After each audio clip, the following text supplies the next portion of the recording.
Good day, ma'am. I'm Ernst Smith Tibalot And I'm Gires Antonio. from BSIT 2-1 Intech 2201 Lab B. In this video, we are going to present our project e-commerce website. So, this is the user side of our website. Ito po yung pinaka-landing page namin. This is our footer and new arrival section. And when we click this button, pupunta po sa new arrival section. And this is the product page. So, dito po sa product page, makikita natin lahat ng products. And also, we can go to the products by clicking this button. Next po is yung categories by category. Pag click po natin yung electric, ang makikita lang natin is yung mga electric guitars, bass, and ukuleles. Next feature about this user side is kapag hindi pa po siya nakalagin like this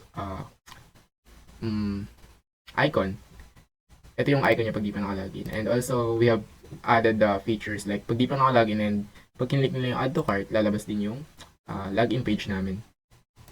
So, first of all, let's try to log in.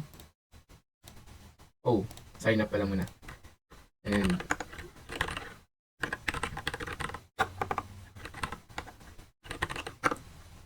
so, when we create the account, let's try to log in.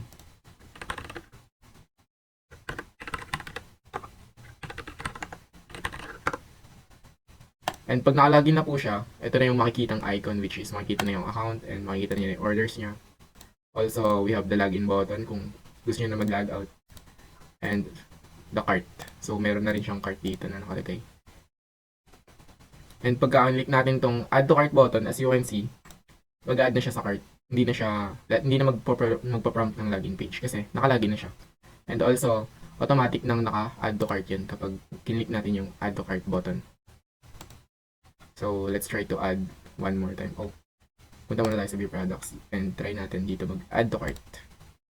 Like that. Nakalele. This. So, pag kinlik po natin, itong cart po namin, naka-Ajax na rin po siya. So, hindi na po natin kailangan ng refresh para pumasok pa dito sa cart yung data. And that's the add to cart feature. And let's go to the update the cart. So, ang na-update lang po sa cart namin is yung quantity. As you can see, when I click this button or when I adjust the quantity of the product, automatically magbabago yung total price niya dito. Like that. So, by the help of Ajax, na-achieve po namin yung ganitong feature. Like that. So, next, let's go to the delete on cart. So, when we click the trash icon here, there's a prompt na deleted na yung item sa cart. And as you can see, let's try to delete again. It's deleting. So, that's the another feature of our website. Let's move on to the add to cart. Let's move on to the checkout feature. So, kapag meron na pong mga item dito, like that, automatically nag-update siya sa database. As you can see, let's check the cart. The quantity is 2, 3, and 4. So, let's update the 3 to 7. So, when I refresh this, as you can see, the quantity now is 7. So, let's try to check out. So, this is the checkout page of our website. When I fill up this video and example.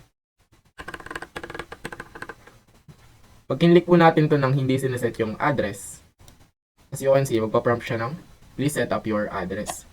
So, we need to set up the address before ordering.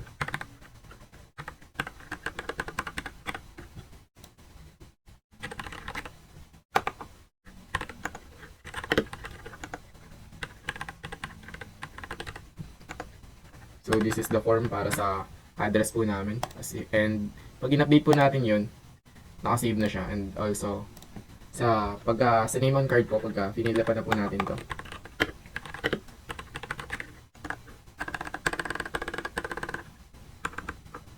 And when we click the order button, as you can see, order is success now. And also, pagka nakapag-order na po tayo, yung mga na-check out po natin sa cart is mawawala na. And mapupunta na sila dito sa order natin. And as you can see, it is still pending pa po. Kasi, nag-add po kami ng feature sa aming website na kailangan munang ma-accept or ma-approve ng admin before niya maklik yung button dito. So, itatahal po natin yan later. For now, let's try muna yung session namin. As you can see, pagka nag-open ulit tayo ng additional link ng aming website, naka-automatically login na siya. Kasi meron session. And kapag nag-private window tayo,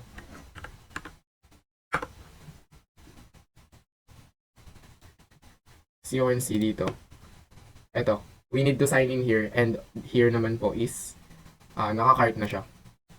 Dito kailangan mo pang mag-sign in kasi may session. So let's try to create another account.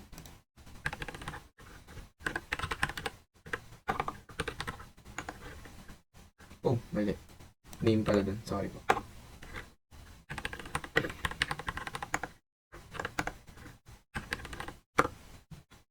So let's log in this account. Ayan, nakalagin na siya.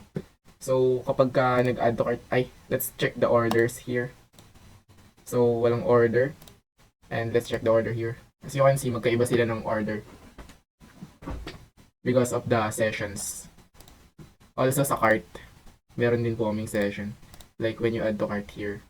Pag kinlik po natin, dito pa lang makikita na 0 yung cart niya, dito 1. Pag kinlik po natin is meron ng laman and dito wala. So that's the another feature of our website. Meron siyang session. So when we log out, ay naka-log out na siya. And then, let's try now the additional feature of our website, which is, I think sa Ajax po muna tayo. Yali na ba Ajax? Oh no, hindi pa. So let's try to search. Naglagay po kami ng Ajax dito sa input na to. Yan, as you can see, the Ajax is working.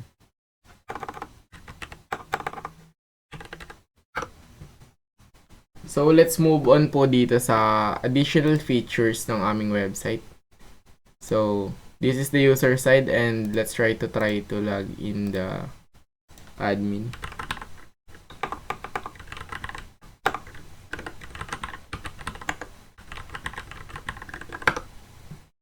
So, this is the admin side of our web page.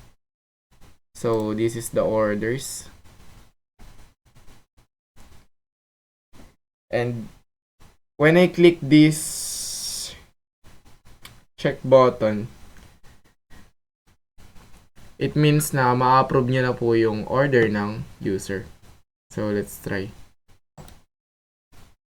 and reload this.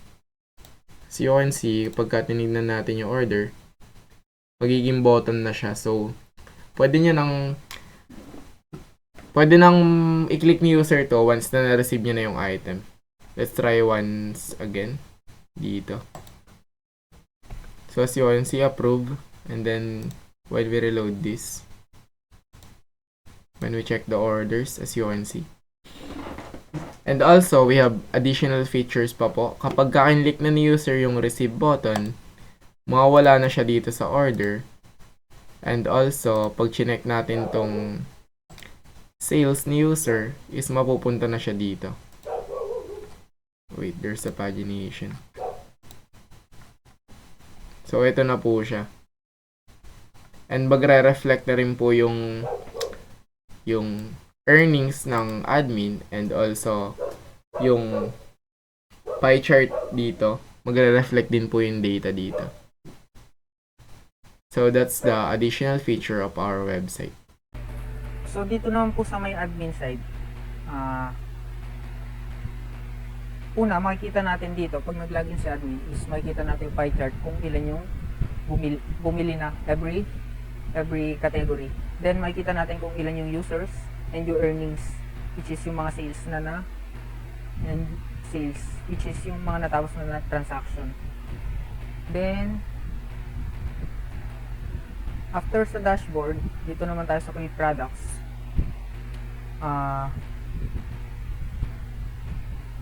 Dito is makikita natin yung mga information ng products na tinitinda ni user. And dito naman natin sa specs, makita natin, pag kinlik natin ay na to, makita natin yung specifications ng product na tinitinda ni user or yung products ni user. So ayan, makita natin. Then dito naman sa update, makita natin yung pag in-update natin yan, for example, update natin yung pangalan, caps lock natin,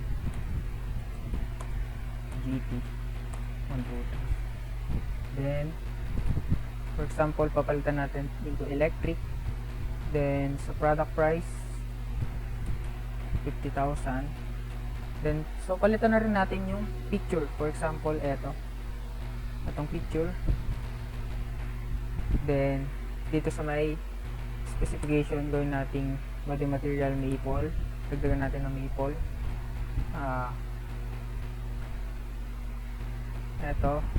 Palitan natin ng tanggal natin yung gawin natin POW. And for example, gawin natin 25. Yan.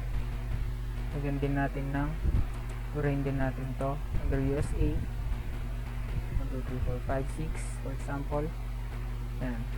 So item updated successfully na. Makikita natin na iba na yung picture nya, napalitan na rin yung pangalan and yung category and yung price. So dito naman sa specs is nakita natin na napalitan na rin na 15 na lang yung Freds, POW and Alder, nadagdagan din yung Maple.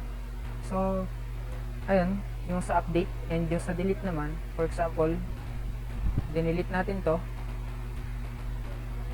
Yun, item deleted, mawawala na rin siya sa my database, which is sa products.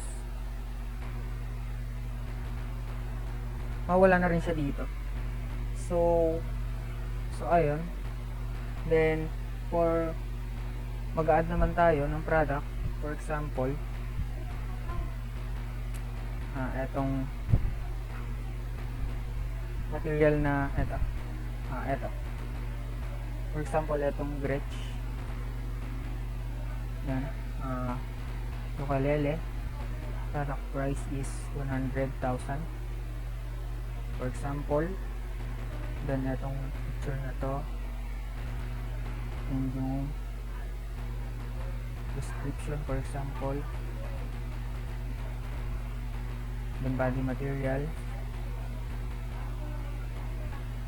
Ito. Gloss. And preferred material maple.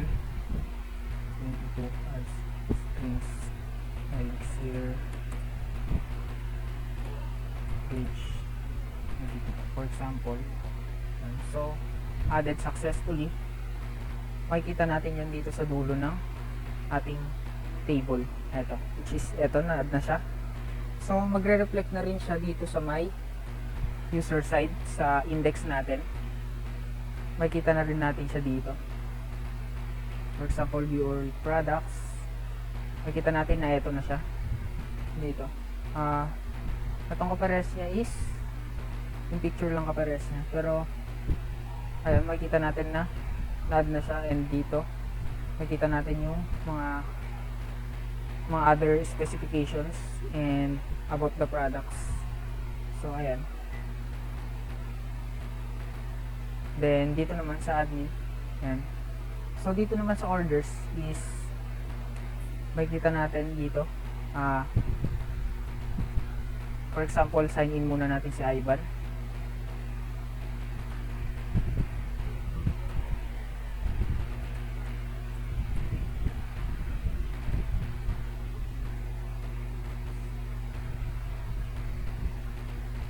Ayan. So naka-sign in, login successful. So ayan, makakapag-add na tayo ng product. For example, add tayo ng product. Ayan. So sa orders, makikita natin na merong pending dito sa orders niya. So which is ito yan. So once na pinindot ni user tong check, magiging approve na siya. Then dito kay user is makikita natin na lalabas na yung receive button. So, for example, is na-receive na ni user yung parcel or yung product, pwede niya nang pindutin itong receive button. Once na na-receive niya na yon, is mapupunta na siya sa may, mawawala na rin siya dito sa may orders. Yan. So, nawala na siya sa may orders. Then, lilipat na siya sa may sales. Mapupunta naman siya sa may sales, which is eto. At yung order niya kanina, marirecord na dito. So, next is users naman. User. So, dito naman makikita lahat ng nag-sign in na account. Dito makikita natin kung kailan nag-sign in yung account, yung email, then yung name ng user. Then, so, pwede natin itong i-delete. Yung, for example, kay Renz, i-delete natin. Once na na-delete yan, ayan. So, mawawala na rin siya sa table. And once, for example, delete natin si Ivan, na-delete na siya. So, makikita natin dito na sa orders is mawawala na rin yung kanya, yung record niya. And magiging isa na lang din yung user. So, dito, once na refresh natin to, mawawala na rin siya dito. So, wala na siyang record. Ayan. So, dito naman tayo sa database. So, sa database namin is meron kaming 1, 2, 3, 4, 5, 6, 7, 8, 9, 10. 10 tables na for account, cart, category, orders, payment, product, sales, shipping, and specs. So, dito sa accounts, dito masisave lahat ng nag-sign in na account. So, dito na rin namin makikita, dito na rin nakasave yung account ni user, ay ni admin, which is etong number 1 account na account ID number 1 tsaka role na 0. And dito naman sa cart, dito na masisave lahat ng nasa cart ni user. So, dito na masisave lahat yon. And sa category, dito is fixed values. Dito yung nakaset yung category na ni product. Yung pagkaka-distinguish niya sa iba't ibang gitara. Yan. So, dito naman sa orders, dito mapupunta yung mga chinek out ni user, which is yung galing sa cart. So, mawawala na, once na nag-check out si user, mawawala na yung sa cart and mapupunta na siya sa orders. Payment, dito naman is masisave yung payment information ni user, and nakakonect yun sa shipping, which is eto dito. Nakakonect siya dito. So, sa products naman, dito naman na malalagay lahat ng inad na product ni user. So, ayan, ito lahat ng product. Meron siyang P-name, yung category ID, yung price, then yung descriptions, tsaka yung image, dito na rin. Ayan, so, sa sales naman, dito naman masisave yung past transaction, yung natapos na transaction. Dito na re-record lahat ng mga nangyaring transaction or nangyaring checkout or na order na ni user, ganun. So, ayun. Sa specs naman, dito naman sa specs table, dito naman masisave yung mga specification ni products. So, magkakonekta yung products tsaka yung specs. Ayun, makakonekta sila through product ID na foreign key, then sa product ID na primary key. Yun lang. Then, sa back end naman, sa code is eto sa admin panel.